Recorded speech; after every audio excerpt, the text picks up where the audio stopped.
وشو التشخيص؟ ممكن أعرفه؟ مثل ما قلكن الطبيب المعالج، ورم بالفص الأعلى للرئة اليمنى.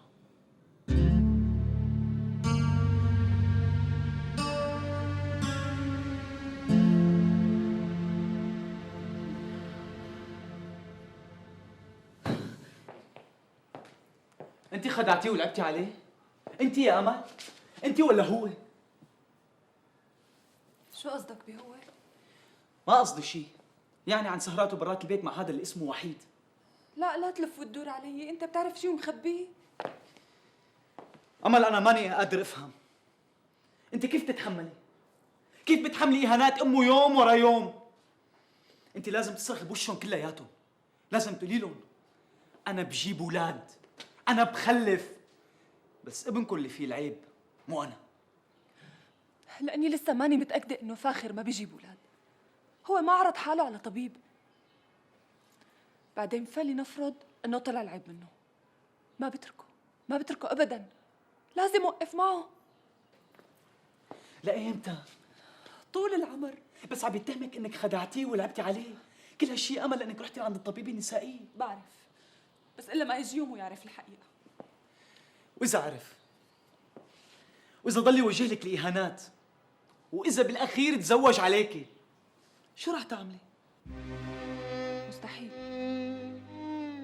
مستحيل فاخر بيحبني وانا بحبه، مستحيل يتجوز علي. واذا عملها، شو راح تساوي؟ بتركه. بكون يلي صار، بكون انخرب بيتك واتطلقتي. فاخر لازم يعرف الحقيقة هلا. شو يعني؟ شو بدك تعمل؟ راح اعمل يلي بيعمله اي اخ بحب اخته. ماهر، ماشي الحال، أنا ما رح أقول لك لا تقابله، قابله، قل له ليش هيك عم تعمل بأمل؟ قل له إني بحبه كثير، قل له إنه بحياتي ما خدعته ولا فكرت أخدعه، والله شهيد على كلامي. بس الله يرضى عليك، اوعك تقول له إنه أنا ما فيني شيء وإنه يمكن يطلع العيب منه، اوعك، الله يخليك. مثل ما بدك.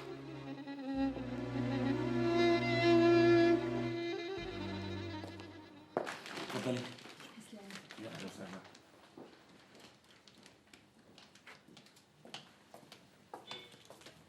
يعطيك العافية، حسابك. يا اهلا وسهلا.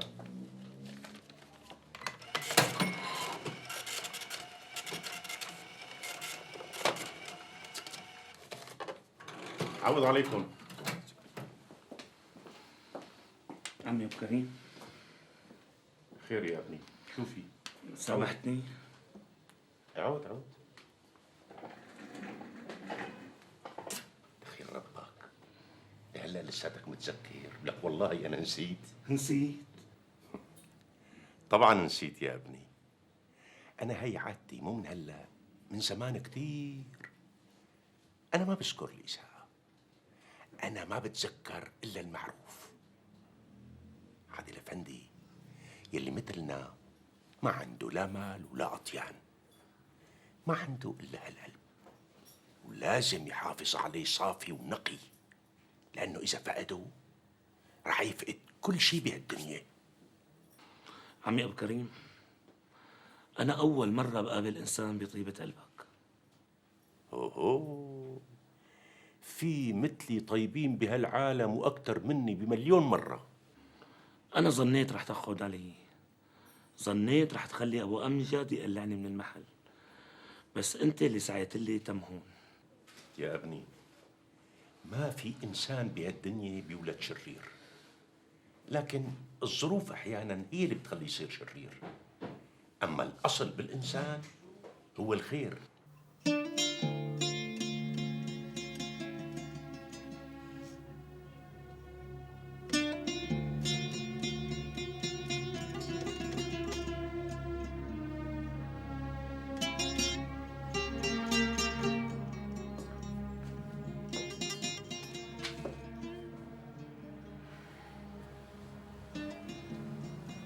سمورة حبيبتي، من وقت ما رجعتي من برا وانت نازله بكي. احكي لي يا سمر، شو صار بيناتكم؟ سعد بيحبني وأنا مستحيل أتركه. ماما بترجاكي اتركوني لحالي بقى. لو كان سعد بيحبك فعلا كان راعى مصلحتك، كان هو اللي طلب منك تتركيه. بس سعد واحد أناني ما بيحب إلا نفسه. ماما سعد بحاجة للإنسان اللي ربط مصيره بمصيرها. أنا مستحيل أتركه. هذا كله حكي فاضي. لو تزوجتيه يا بنتي رح تترملي بعد فترة. سمورة حبيبتي، انت لساتك صغيرة وحلوة والمستقبل قدامك. صدقيني 1000 واحد بيتمناكي. مستقبل؟ سعد هو المستقبل بالنسبة إلي مهما كانت مدته. مساء الخير. أهلين ماما. أهلا بابا.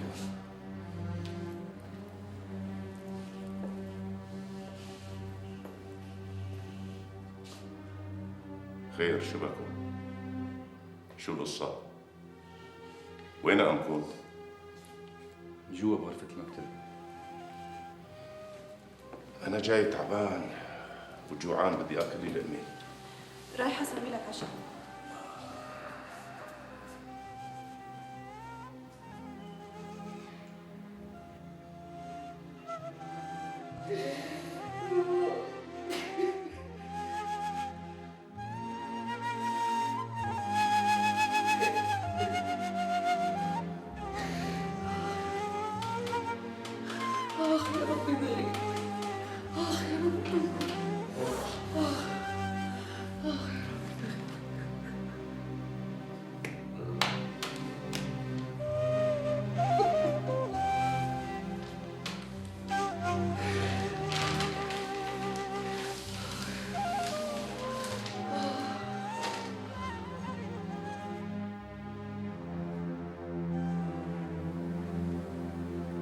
أنا حاسس في شيء غريب.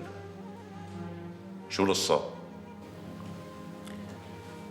أمي من الصبح قاعدة بالمكتب بابا، قافلة على حالها وما عم تفتح لي هذا الباب.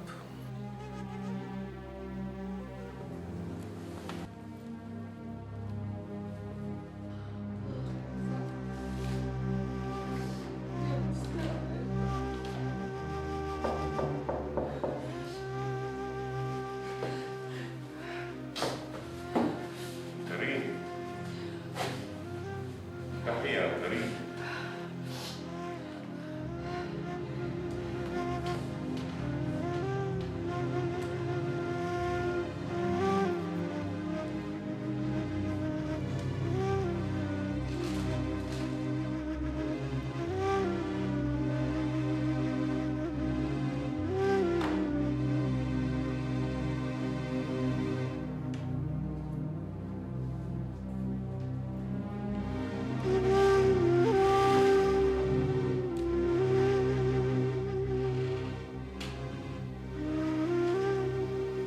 خير ام كريم، شبهي؟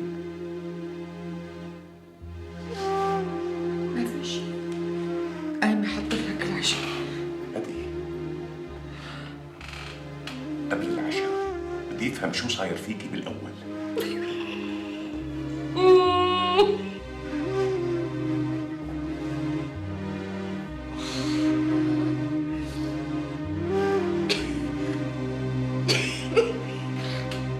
أعوذ بالله.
جاي لحتى تواسيني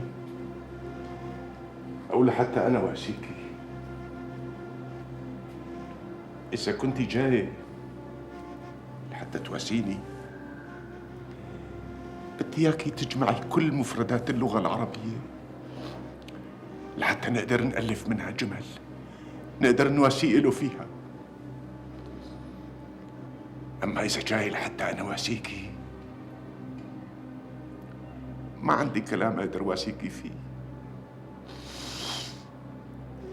شايفة يا أم كريم، حسبنا حساب كل شيء بس ما حسبنا حساب اليوم. حسبنا الله ونعم الوكيل، حسبنا الله ونعم الوكيل،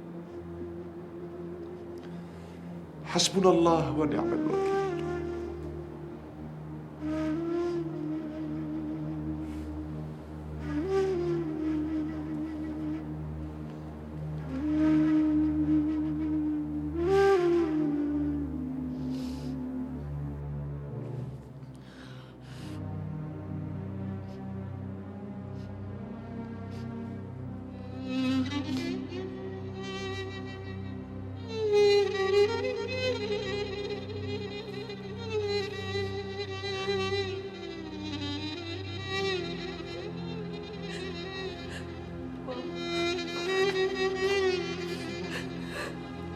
بعد هلا ما بدي اشوفك عم تبكي، لانه البكي ما رح يفيده لاخوك. يلي حيفيده هلا انه يشوفنا كلنا متماسكين، كلنا قوايا. فهمتي علي؟ قوايا.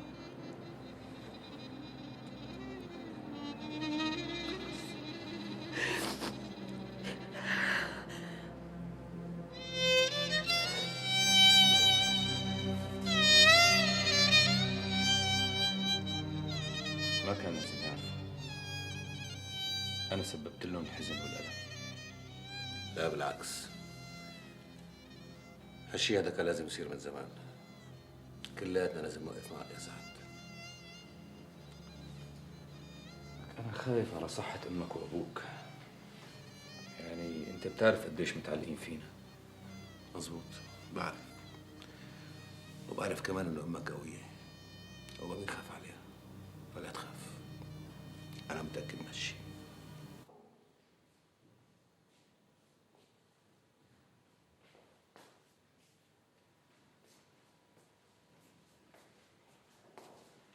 شو مالك رايح على الشغل؟ لا، قررت اليوم ما أروح. يا ابو كريم، نحن لازم نتصرف مثل ما كنا نتصرف بالاول. ما بدي سعد يشعر انه في شيء تغير.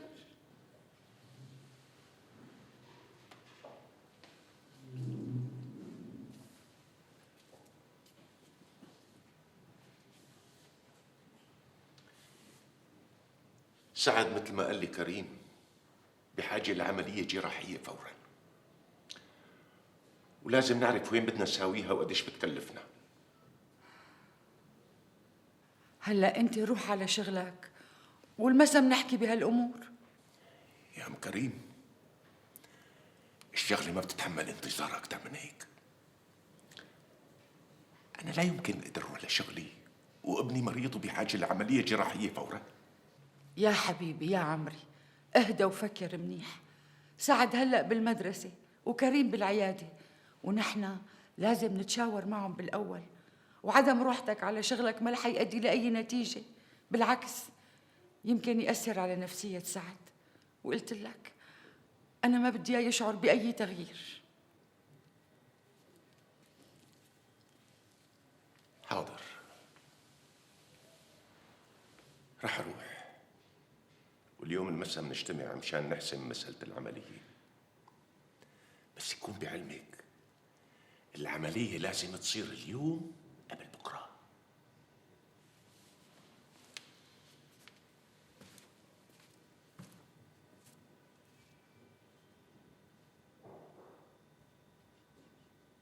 شو بدك تعملي يا سلافة؟ هي إرادة الله. صدقيني أنا كتير معجبة بأمك كيف واجهت الموقف بصلابة وقوة مثل ما ذكرتي لي. وانتي لازم هيك تكوني. ما عم بقدر يا منى، ما عم بقدر كون مثل ماما. أنا مستغربة كتير كيف قدرت تتماسك وتكون بهالقوة. أنا فكرت إنه رح تنهار وإنه رح نكون بأخي ونصير فيها، بس ماما ما انهارت وضلت قوية. لأنها بتحب أخوك كتير، وحاسة إنه مهمتها الوحيدة إنه تحافظ عليه وتدافع عنه، وهذا أهم شيء بالنسبة إلها. معك حق. طمنيني، شو أخبارك؟ مو وقتها، بعدين بنحكي. منى، انت لازم تفكري منيح قبل ما تقدمي على أي خطوة. زواجك من فاخر رح يكون صدمة كبيرة لأمل. فاخر بده يتزوج، إذا مو مني من أي وحدة تانية. إذا أنا ما أخذته رح تاخده غيري. تاخده غيرك، المهم ما تتزوجيه انت. إذا فاخر تزوج من وحدة تانية رح تعلمه ضد أمل، رح تخليه يطلقها، وهو طبعاً رح يسمع منها لأنها رح تجيب له الولد. وأنا اشترطت عليه إنه ما يطلق أمل. لا والله فيك الخير منى، انت مين عم تخدعي بهالكلام؟ عم تخدعي حالك ولا عم تخدعيني؟ أمل صديقتك، وزواجك من زوجها رح يكون صدمة كبيرة كتير لإلها. فكري منيح حتى ما تندمي. يلا عن إذنك.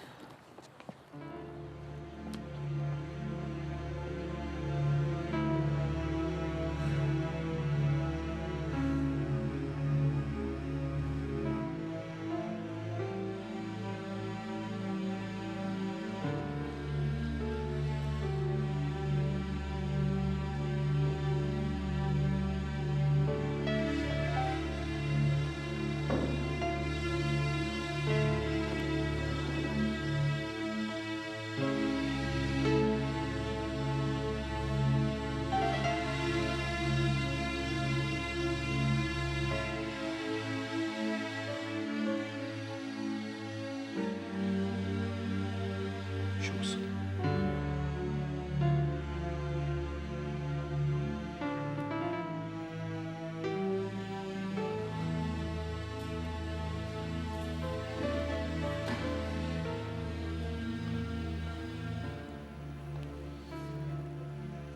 أنسي سلافة.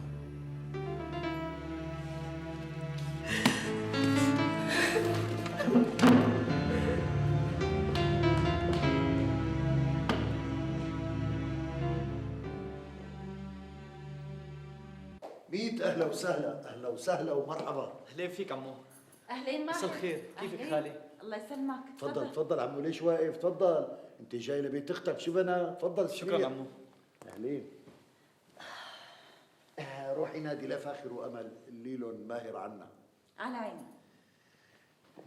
إيه ما قلت لي شلون صار وتذكرتنا عمو؟ أهلا وسهلا. أهلين فيك عمو. طمني، كيف الجامعة وكيف دراستك؟ الحمد لله عمو. قال هلأ جايين.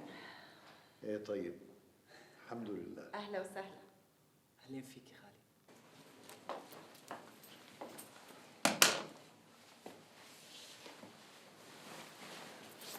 أنا عندي مشوار، كان لازم يعطيني خبر إنه جاي. طيب ما في داعي تكركب حالك، خلص اعتذر منه وروح لمشوارك.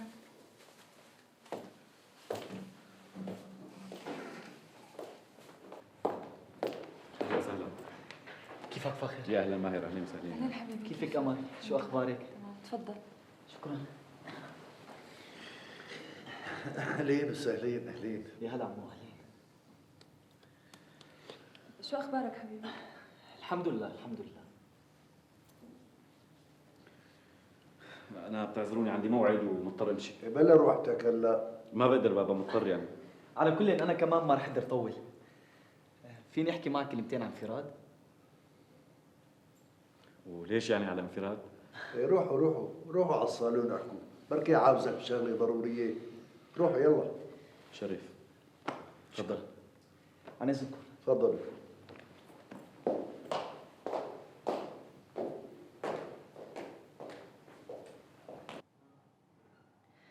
خير، شو بده أخوكي؟ ما بعرف. صار له زمان ما شرف لعنا، ولما اجا زارنا طلب يحكي مع فاخر على انفراد. ما بتلاقيها غريبة شوي هالشغلة؟ هلا لشو كترت الغلبة؟ شو رح ياكلوا لابنك؟ شو صار إذا قعد معه على انفراد؟ مو صهره ما بيحق له يقعد معه؟ قومي يا بنتي قومي، الله يرضى عليكي، اعملي لهم فنجانين قهوة وعملي لي فنجان إلي بدربك.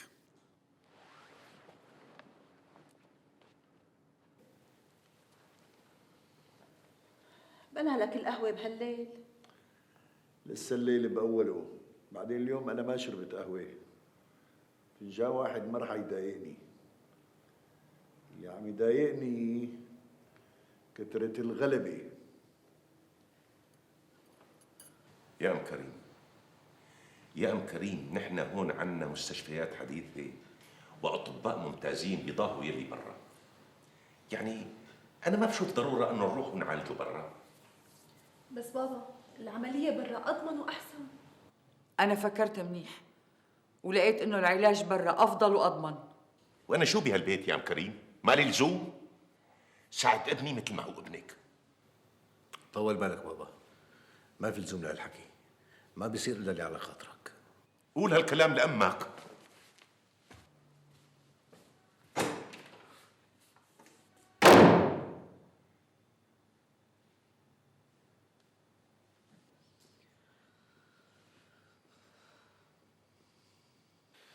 هلا اخرتني عن موعدي مشان تنصحني كيف بدي اعامل امل؟ امل بتحبك وعم تقوم بواجبها تجاهك على احسن ما يكون، وكمان عم تضحي من شانك تضحيه كبيره ما حدا بيعملها بهالايام. عم تضحي من شاني؟ كيف؟ رح يجي يوم وتعرف كيف، وقتها يا فاخر كثير رح تندم. هلا لشو هالكلام هذا؟ مشان اقول لك انه حرام عليك، حرام عليك تفرط فيها وهي بتحبك كل هالحب، حرام عليك تعملها بالشر وهي ما كانت غير طيبه معك. هي اشتكت لك شيء؟ ايه اشتكت لي عن شكوكك فيها، عن اوهامك اللي ما لها اساس. بعدين يا استاذ فاخر انا شفتك بعيوني. وشو شفت؟ شفتك مع منى. وبتعرف مين منى؟ صديقة اختي، اعز صديقة إلها. وانا ما حبيت خبرها، مو من شانك بس مشان ما تنصدم فيك وبرفقتها. يا سيدي يا ريتك خبرتها، يا ريتك خبرتها، كنت سهلت هالامور علي. بس يلا طمن، انا رح خبرها. يبدو الحكي معك صاير عبس. انت ما كنت هيك يا فاخر، بس الاوهام هي اللي خليتك هيك، ويلي الله اعلم مين حطها براسك لحتى ما عاد تعرف مين معك ومين عليك. على كل عن اذنك يا صهري العزيز.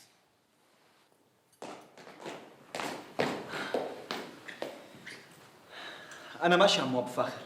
يلا هذا الشيء ما بيصير، لازم تتعشى معنا. شكرا بخاطركم.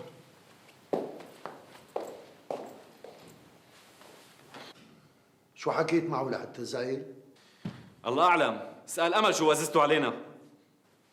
انا ما قلت له يجي. لكان هيك اجا لحاله. بعدين لشو لا تشتكي علينا؟ نحن شو سوينا معك؟ كنتي قولي له انت شو سويتي مع ابني، قولي له انه من وقت ما تجوزتي وانت عم تضحكي عليه وعلينا. مفاخر، انا عم بضحك عليه وعليكم؟ فاخر انا من وقت ما تجوزتك عم بضحك عليك؟ انا عم بضحك عليك؟ هلا اتركيه وحاكيني. انت بتنكري انك مريضه وانك ما بتجيبي اولاد وانه هالمرض موجود معك من قبل ما تتجوزي، وانت بتعرفي هالشي؟ انا؟ ايه انت، وعم تتعالجي عند الطبيبه النسائيه من وراء ظهر جوزك، وقلتي هالشي لصديقاتك. وانا لقيت كرت الدكتوره النسائيه والوصفه بدفتر تليفوناتك. معناتها انت من وقت ما عرفت هالشي قررت انك تتخلى عني، بس مالك عارف كيف بدك تلاقي مبررات واعذار، وقاعد عم تقلي عم بخدعك، عم بلعب عليك، مبررات هالشي. قررت تتخلى عني بس لاني ما بجيب اولاد. طيب ما فكرت انه هذا ظلم؟ شو ذنبي انا اذا ما بجيب اولاد؟ انا شو ذنبي اذا ما بجيب اولاد؟ يا خسارة، يا خسارة كل لحظة كنت تقلي فيها بحبك. ألاعيبك ما عاد تنطلي على حدا. وعلى فكرة أنا قررت أتزوج. ومين؟ منى رفيقتك، منى أخته لوحيد.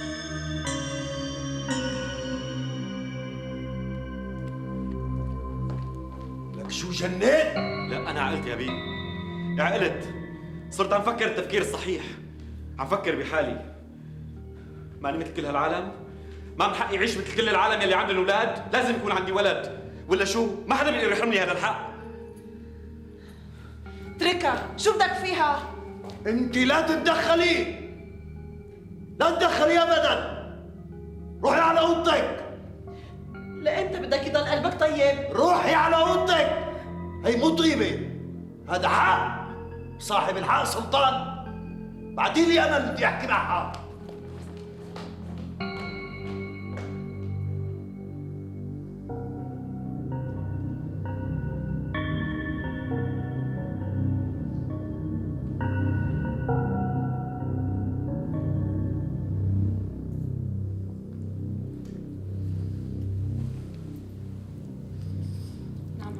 عادي يا عمو عادي.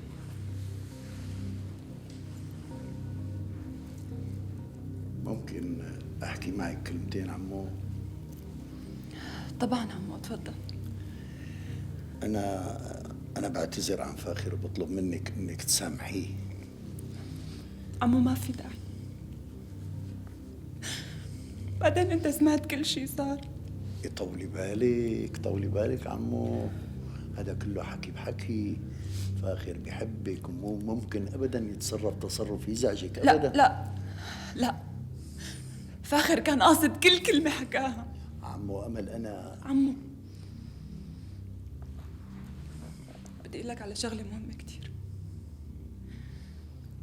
صدقني انا بس كرامتك عم بتحمل كل هالشي اللي عم بيصير. انا ماني نسيانة وقفتك مع بابا الله يرحمه قبل ما يموت. ما ممكن انسى رعايتك الي ولا اخي ماهر. عمو ما عليك. هذا الكلام هلا ما له لزوم. الله يخليك اسمعني، وحياة غلاوتك عندي انه انا لولاك ما بسكت على كل شيء عم بيصير. وحياة غلاوتك عني، وحياة غلاوتك.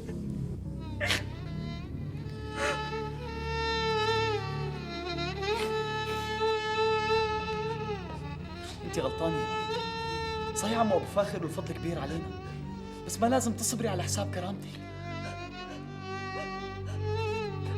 خلص كل شيء صار واضح، صار واضح مثل وضوح الشمس. ما بده الثاني يفكروا فيه، بس أنا ماني عم بقدر أفكر ولا عم بقدر أقرر.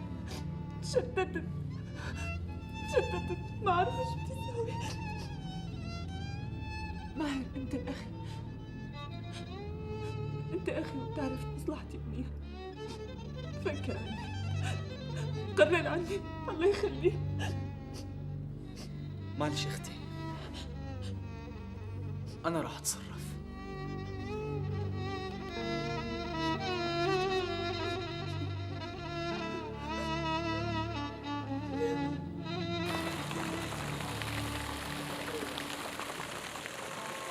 اخي فاخر، انا حبيت اجتمع فيك لحتى نحكي مع بعض بحريه وصراحه. تفضل عم بسمعك. انا بفضل انك انت تحكي بالاول. أنا كل شيء قلته قدام أختك وأنت فهمت كل شيء منها. بفهم من حكيك انك مصر على موقفك تجاه اختي.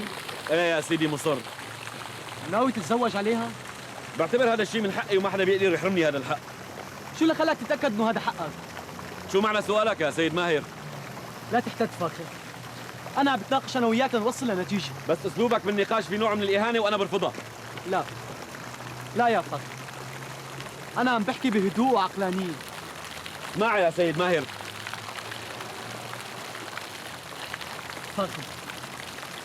فاخر انا رح اذكرك بمواقف كنت فيها بمنتهى الرجوله والكرامه والشهامه، طبعا قبل ما اتزوج اختي. وانا هلا بطلب منك انك تحاكيني بنفس الوعي والشهامه اللي كنت فيها. شو هي المواقف اللي بدك تذكرني فيها؟ طبعا انتوا السيد الوالد كنتوا سند كثير قوي الي ولاختي بالايام السوداء اللي مرينا فيها. وخصوصا بعد وفاة الوالد. الله يرحمه. ولا تنسى يا فاخر انك ما زوجت اختي الا بعد حب كبير عشتوه سوا. واختي حافظت على الود وحافظت على بيتها وعليك وكانت معك على الحلوه والمره. صحيح، وانا هذا الشيء ما بنساه. مشان هيك انا بسألك ليه بدك تتزوج عليها؟ اولا يا سيد ماهر اختك خدعتني. قبل ما تقول ثانيا، انت تاكدت انه اختي خدعتك؟ طبعا تاكدت. فاخر تاكدت لانه راحت لعند الطبيب النسائي بدون ما تخبرك؟ وهذا الشيء ما بتسميه خداع؟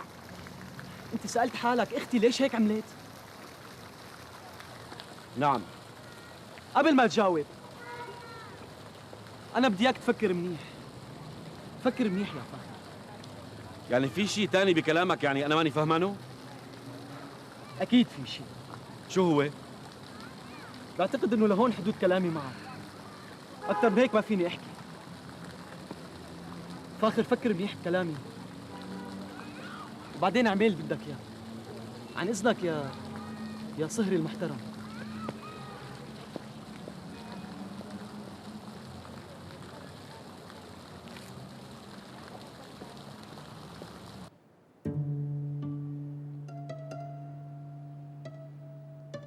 يا سيدي ماهر قصده يأثر عليك مشان يمنعك من الزواج ويضمن وجودك مع أخته.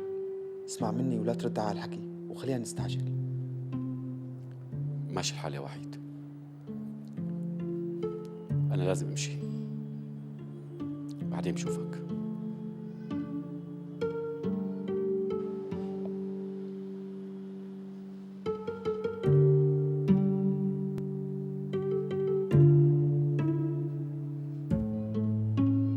عن إذنك.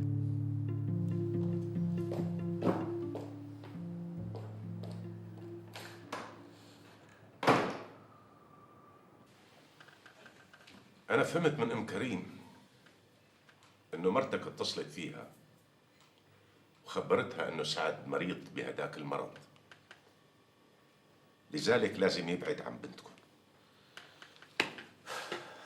الله يصلحها، دائما متهورة. أنا نبهت عليها ما تجيب سيرة لحدا لأنه سعد ما كان ناوي يخبركم. مو هذا المهم، هذا الشيء كنا بدنا نعرفه عاجلا أم آجلا.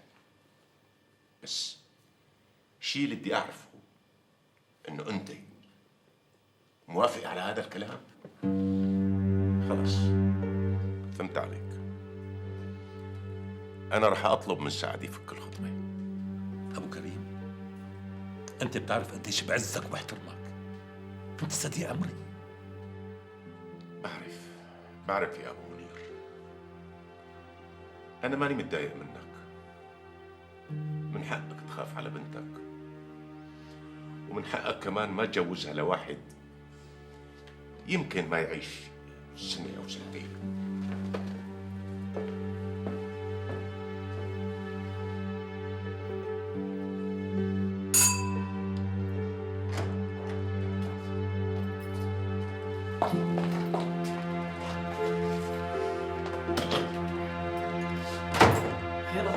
شو صار؟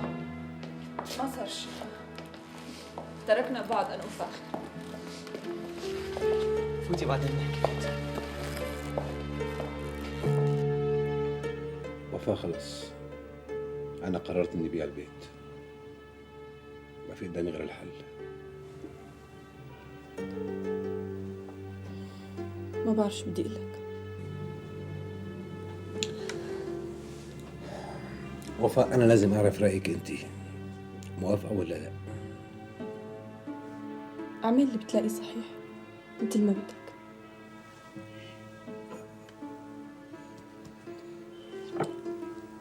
بتعرفي المشكلة إنه إحنا لازم ندبر مبلغ العلاج برا بأسرع ما يمكن. بس بيع البيت مو شغلة سهلة، يعني بدها وقت. بعرف، بس خلص مضطر إني بيعه، بدي بيعه بأي شكل حتى لو خسرت. بس هي أول مرة بشوفك عم تحكي عن علاج أخوك برا. فهمت منك مرة إنه بدكم تعملوا عملية هون. أي معك حق. بتعرفي كل البيت من هالرأي هاد إلا أمي بدها برا. مشان هيك أنا مستعد بيع البيت وبيع كل شيء، بس ما خيب أملها.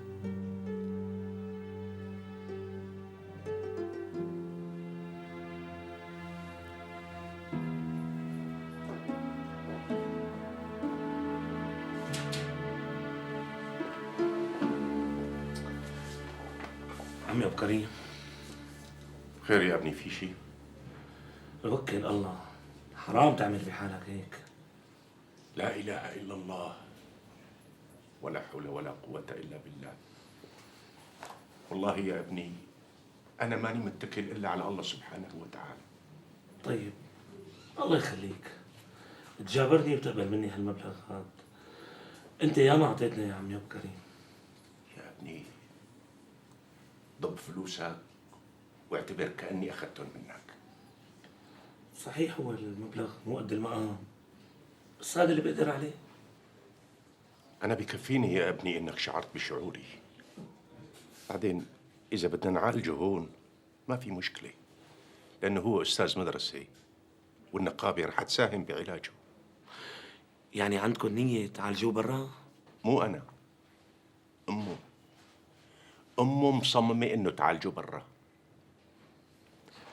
أنا عازرها، خايفة عليه. قلب الأم يا أبو كريم. ما قلنا شيء، بس العلاج برا بيكلف كتير، ونحن على قدنا ما معنا.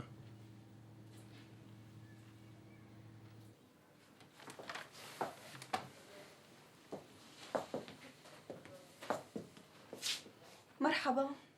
جيتي من برا؟ خير بابا.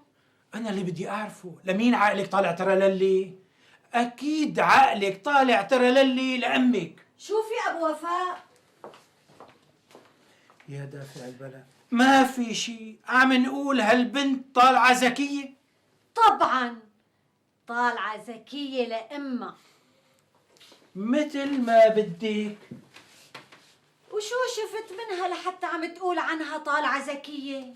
كل ساعة شكل، وهذا دليل واضح على ذكائها. ساعة ما بدها كريم وساعة بدها إياه، عم بتقابلوا من ورا ظهرنا يا وفيقة. على كل حال أنا قلت للماما، ومن هلا ورايح ما بقى أقابله. ما قلت لك إنه طالعة ذكية إليك وكل ساعة شكل؟ خير شوفي هالمرة بده يبيع البيت يلي حفيت رجلينا ومتنا 1000 موتة لحتى شفناه. يا شو هالحكي؟ ليش هيك عم يتصرف؟ استني لنشوف شو القصة. ما قال لك يا بنتي ليش بده يبيع البيت؟ يمكن بده يبيع البيت ليشتري بيت أحسن. لا بابا، بدهم يعالجوا أخوه سعد برا. مسكين شاب بأول عمره. ما قلنا شيء، والله يشفي لهم اياه. بس إذا باع البيت وين بدهم يسكنوا؟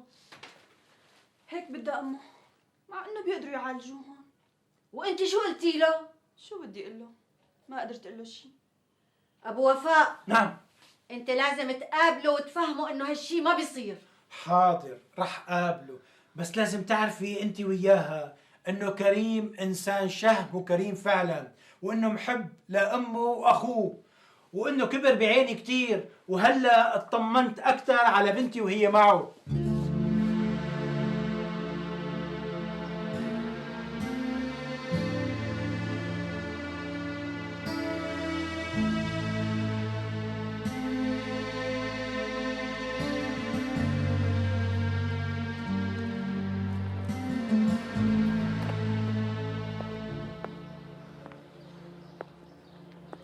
أنسي سلافة، أنسي سلافة. أهلين. تسمحي لي أقعد معك؟ تفضل، الحديقة مو إلي وحدي، لكل الطلاب.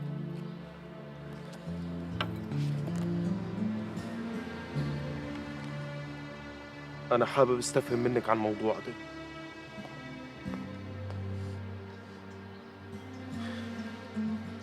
بس هالمرة عن جد ما عم بستغل الشعر مشان أحكي معك بس. تفضل. لا تعذليه فإن العذل يولع. قد قلت حقا ولكن ليس يسمع. جاوزت في نصحه حدا أضر به، من حيث قدرت أن النصح ينفع. فاستعمل الرفق في تأنيبه بدلا من عنفه، فهو مضنى القلب موجع.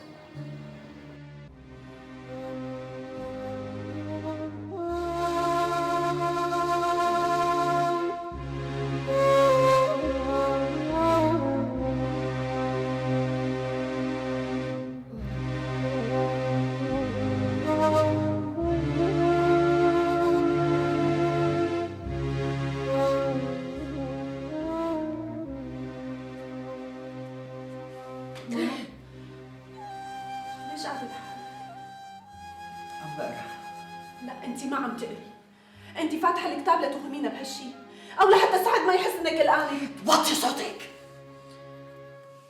لا تخافي، سعد قاعد بغرفته وما بده يحكي مع حدا، خاصة لما سمر تركته. شو عرفك انها تركته؟ انت قلتي انه امها قالت لك انه سعد لازم يبعد عن سمر، وبابا طلب منه يفك الخطبة قدامنا كلنا. مهم سمر.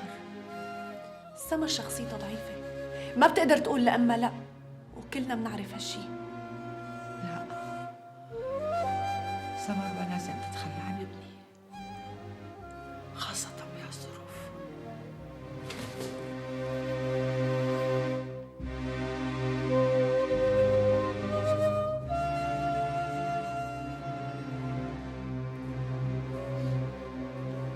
بعدين يعني ما فهمت منها غير انه ما لازم تترك سعد. فاتت غيرت ثيابها وراحت. طول بالك بابا، غايب عذره معه، هلا بتجي بنفهم منك القصه. معناتها راحت لعنده. لعند مين بابا؟ لبيت ابو منير.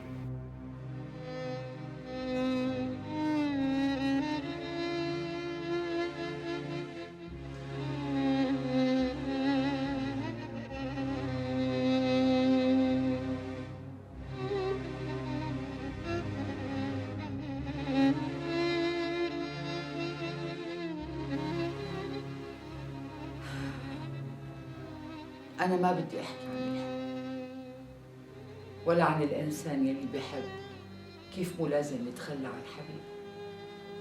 ما بدي أحكي عن الإخلاص والتضحية، ولا بدي أحكي وناقشكم عن حقكم بإنكم ما تجوزوا بنتكم لابننا المرض. طولي بالك يا ام كريم، واللي بدك اياه بيصير. احنا قلوبنا مو من حجر.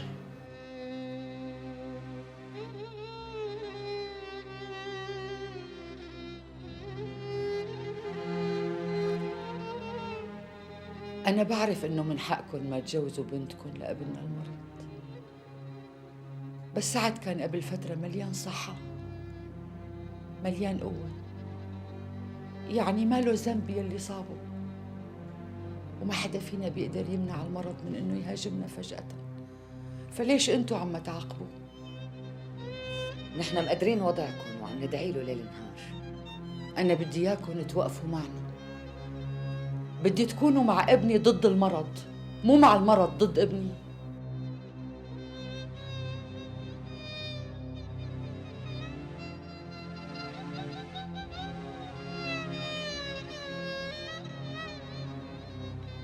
يا أبو منير، جوزي صاحبك وصديقك من 50 سنة، ما له سيرة غير الصداقة والصحبة يلي بتجمعكم. وين راحت الصداقة؟ ولا صداقة مجرد تسلية، مجرد كلمة بالقهاوي؟ وين راحت الصداقة يا أبو منير؟ أنا ما ببخل بروحي على أبو كريم، وهو بيعرف هالشي. نحن ما بدنا روحك يا أبو منير، بدنا إنسانيتك، بدنا شعورك النبيل، بدنا إياك تساعدنا ونحن عم نواجه هالمحنة. انتم مصيبتكم كبيرة ونحن عازرينكم، بس لو كنتي بمحلي ما كنتي بتقبلي لبنتك تتزوج من يا منير. اتركها تكمل، اتركها تكمل. ما برضى لبنتي تتجوز من واحد مريض يمكن يموت بعد سنة، وهيك بدك تقولي؟ شكرا، شكرا يا أبو منير، كلك لطف وكلك ذوق. طولي بالك ام كريم، لحظة بدي أحكي معك بس.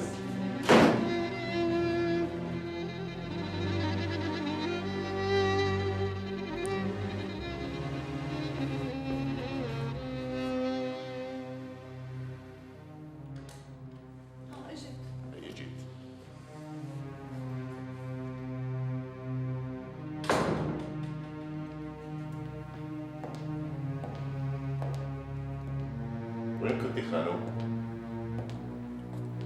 كنت بزيارة لجماعة كان بدي خدمة مني ورفضوا. انت رحتي لبيت ابو منير مشان تتركيهم مشان يجوزوا سعد من سمر. ما همك شيء. لا كرامتنا ولا كرامة سعد. أرجوك وطي صوتك، ما بدي سعد يسمع. سعد ما هون ماما، راح نحضر فيه. أنا مقدر شعورك تجاه ابنك، وأنت بتعرفي سعد مثل ما أنا بعرفه. سعد عنده كرامته بالدنيا كلها، أغلى من نفسه حتى، ولا يمكن إنه يقبل سمر تتجوزه شفقة. معك حق، أنا بلحظة نسيت هالشي، كان بدي إياها توقف معه، ما فكرت غير بابني. كريم، اتصلت بالمستشفى مشان تحدد موعد العملية لأخوك؟